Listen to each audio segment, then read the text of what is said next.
Hi, I'm Mateo, and today I am back on Anime Vanguards to show you everything you need to know about the evolved unit Rengoku. I will be showcasing all of Rengoku's moves as well as when you should actually be using this unit in game. Rengoku is actually an amazing unit, but I see a lot of you guys actually misusing him, so hopefully in today's video we can clear some of that up. And if this video helps you out, remember to give it a like and subscribe for more. Now let's get right into today's showcase. Alright you guys, so here we are in game, and this is the evolved Rengoku here. As you can see, he looks absolutely sick, and he has got the little hole in his shirt and everything.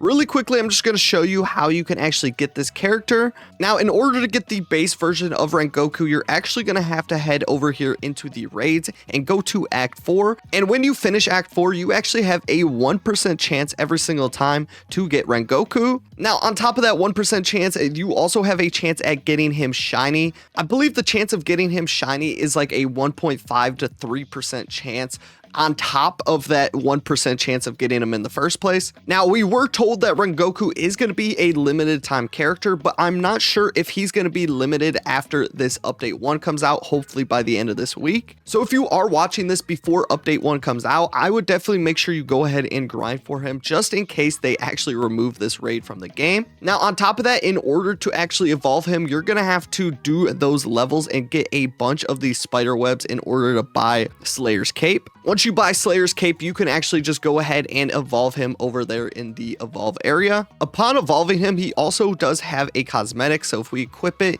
you can see it here. We get the cool flames as well as the sword and the cape and all of that, so this is really cool. I actually don't see a lot of people rocking this, so you can stand out here in the lobby if that's something that interests you. Now, before I show you guys his moves in game, we really quickly have to talk about his passives. Now, Rengoku's main use in Anime Vanguards is being a fire unit, or I should say a burn unit, because as you can see, his first passive is that his attacks inflict burn damage equal to 30% of his damage. So no matter what move or level he is in game, 30% of the damage that he's going to be doing is going to be dealt in burn damage to the enemy. So this right here is actually really good against units with shields, as well as some of those regen enemies that you might be getting in Paragon. And then on top of the flame, he also has unwavering focus, which increases his damage by 5% on consecutive attacks up to 20%. So this could be good against bosses and high health enemies. Now, these are the two passives that he gets without being evolved, but upon evolution, he gets this third passive called Purgatory Unleashed. Now, something that you have to keep in mind, you don't get this passive until you actually upgrade him to upgrade 11. Now, upgrade 11 is pretty expensive, so keep this in mind. Now, upon getting Rengoku to upgrade 11, what's going to happen is that his burn damage is actually going to get increased to 50% of his total damage. And then on top of that, they will also be receiving an additional 25% burn damage for a total of around 75% of his total damage being done in burn damage to enemies. So this could be very good. It absolutely melts shields as well as just melts health in general for things that have regen. Now let's actually head into game. I will head into an infinite really quickly just to show you his moves in action. All right, you guys, so we will place Rengoku here, and keep in mind this is Rengoku with marksman, so he does have a big increased range because of that perk. But even without marksman, Rengoku actually has pretty decent range. Now, like I said earlier, off the bat, every single move that Rengoku is going to be doing is going to be inflicting this burn damage. So as you can see, these units are slowly burning and dying even after he hits them. And his base move is this kind of thick line move that can multi-hit some enemies. Now, his first upgradable move is actually, in my opinion, the best move and what he's most useful for in this game.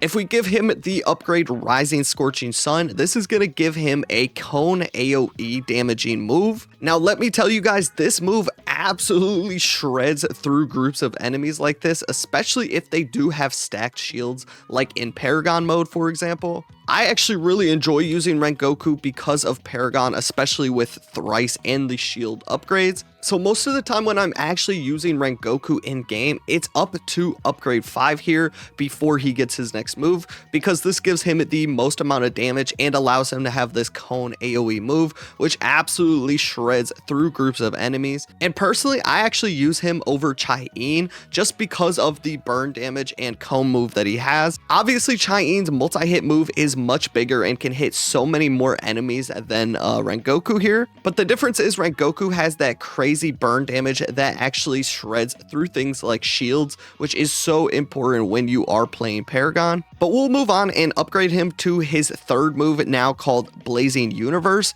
So if we upgrade this, you can see it's just a circle AoE hit. This allows him to multi-hit enemies and do a good chunk of damage, but honestly this move is just not that good, so that's why I usually hold off before upgrading him to that. Now upgrading him again is going to give him this thick line attack move, which again can multi-hit enemies and of course will be doing burn damage just like before. In a position like this, he is able to pretty much shred through these enemies and the burn damage isn't doing all that much, but thankfully his next move is going to increase the amount of burn damage being dealt dramatically. As you can see, we don't have that third passive because we are only on upgrade 10. So once we buy this 11th upgrade, that's going to give us the massive increase to burn damage. So let's do that really quickly. And this is going to actually give you your next move, which is the massive circle AoE move that he does that inflicts a lot of burn damage on enemies. Now this right here is going to be absolutely shredding through enemies even after he hits them, because you have that new passive that increases the burn damage to 50%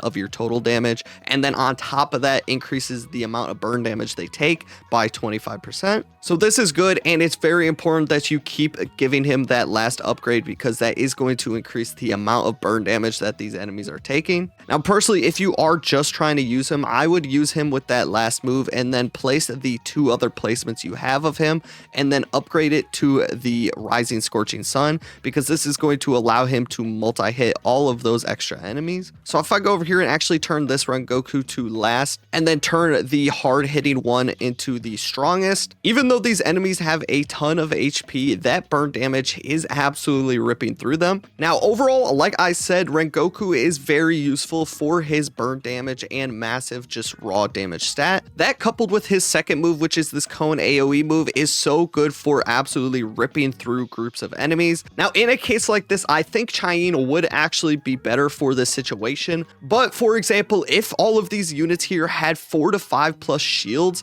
Rengoku absolutely shreds through those because of how that burn damage is going to constantly be hitting off all of those shields. So it is very good for Paragon type levels. But maybe for infinites like this, Chain would be better. But by far, I think Rengoku is the #1 burn unit currently in the game. But that could change with the massive update 1 coming very soon. But that's pretty much it for this video. Let me know down in the comment section what you think about Rengoku and if you actually use him on your lineup. Also, if you have any more information or tips that would help out the general viewer, definitely leave that information down below and I will make sure to pin it. Either way, thank you guys so much for watching. Hope to catch you in the next one, and peace out.